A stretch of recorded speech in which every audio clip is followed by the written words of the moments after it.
Everything that exists is vibration. You must first call in love to receive it. I'm a magnet. The dilemma was this: what tea to drink with breakfast? Or maybe, should one drink tea at all with breakfast? Particularly if breakfast involved, as it did today, 2 slices frozen sourdough, toasted, topped with marmalade. Just the 1 slice for that sort of orange hit, but also, you know, to do his part for Britain's GDP, which at this point, mostly Marmite sales and wishful thinking. Comes it's so beautiful. I'm patient when it's hard, I don't quit. I just call it right in, sounds something like this. Second slice, probably the aforementioned yeast spread to keep the sweet tooth in check, but also as a kind of savoury stand-in, a synecdoche, we might say, of the full English breakfast, which he never indulged in. And then for the third and perhaps fourth slice, some sort of combination of sweet and savoury. Peanut butter and honey, peanut butter jam.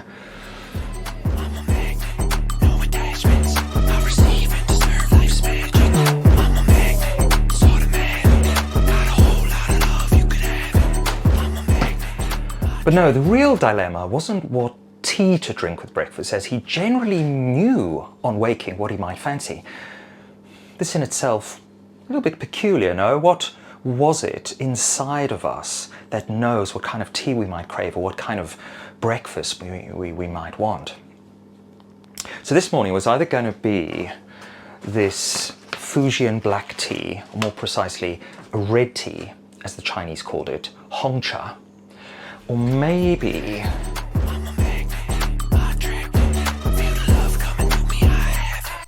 the problem with tea, however, and coffee too, was that the delicious leaves contained caffeine, and his nervous system could only handle about 10 to 12 grams of that stuff spread across the day. Ideally, Steve would have liked to be drinking tea from the moment he opened his eyes to the time he went to sleep, and he came close to that, small infusions every half an hour or so, but there was a limit to what his system could take, and this created a certain allocative calculation like the one occurring, now at breakfast time. Tea, at its best, was an unfiltered expression of landscape, sun, soil, time, and the tea master's craft as both discipline and art. Breakfast, on the other hand, was a kind of battlefield of competing flavours. If every sip of tea was a multi-layered encapsulation of delicate aromas, textures, ephemeral subtleties, then, breakfast reduced it to an afterthought, the Marmite or the, Avo Marmite ultimate combo, marmalade, honey, egg, whatever. Each would obliterate the nuance of the leaves, leaving only a faint, ghostly trace of tea in the mouth. And Steve could easily slurp through 500 millilitres of tea at breakfast, but what a waste if the floral notes and the umami depth and the huigan quench of it all and the mineral clarity and the honeyed undertones he so ardently sought were all drowned out by the noise of his own meal. So yes, he would need to resort to rooibos, that stunt double trick to preserve the flavoursome quiddities of the treasure for later in the morning. A decoy, a stand-in, something to slurp while writing without the guilt of wasting nuance. Rooibos, unlike Camellia sinensis, was not technically a tea but a tisane, a herbal infusion from the Asperlanthus linearis shrub native to Steve's homeland.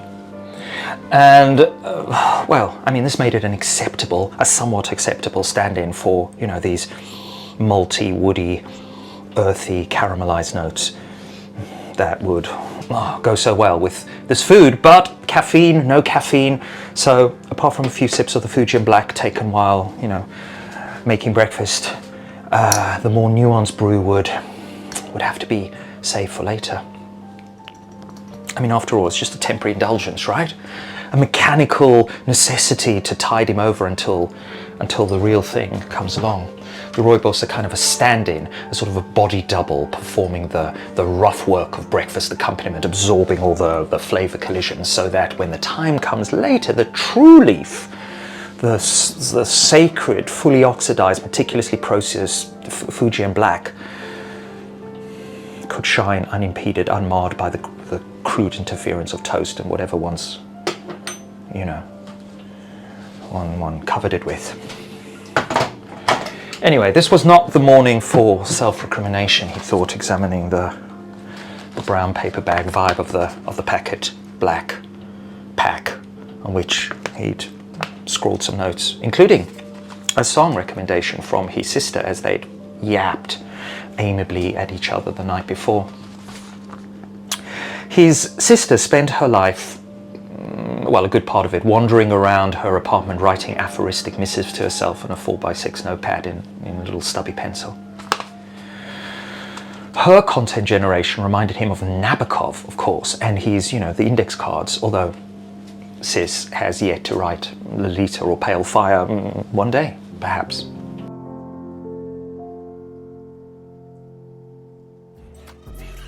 Buttons mistaking the preordained script. The preordained script, Max! For a freely chosen destiny. Are you choosing your destiny, Max? I doubt it. It's okay. It's okay, neither am I, really. I mean, in some ways, yeah, but